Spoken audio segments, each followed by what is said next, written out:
হয়েছিল যখন এক সাধু শিবলিঙ্গের ওপর মাংস অর্পণ করেছিল। যখন মাতা পার্বতী জঙ্গলে মাটির শিবলিঙ্গ বানিয়ে তার পূজা করতেন, আর পূজার মধ্যেই সে একদিন ফুল আনার জন্য কিছু সময়ের জন্য সেখান থেকে চলে যান। ফিরে আসার পর দেখেন কিছু সাধু সেই শিবলিঙ্গকে পুজো করছে। মাতা পার্বতী সাধুদের থামতে বলেন আর বলেন, এই শিবলিঙ্গ আমি বানিয়েছি, আপনারা আপনাদের বানানো শিবলিঙ্গকে পুজো করুন। তখন এক সাধু বলেন, শিবলিঙ্গ কারো হয় না, শিবলিঙ্গ সবারই।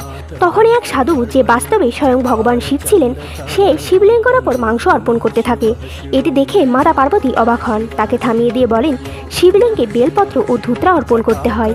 তখন মহাদেব রূপে সাধু বলেন, দেবী, সংসারের সবকিছুই মহাদেবেরই বানানো, তাহলে কি অপবিত্র আর কি পবিত্র।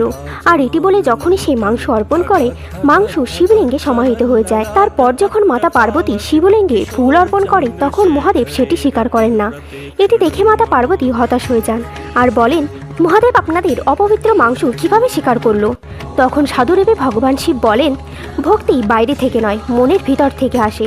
তখনই এক সাধু বলেন, স্নান করলে শরীর তো পরিষ্কার হয়, তবে মনের মলিনতা নয়, পবিত্র অপবিত্র সব মনের মধ্যে।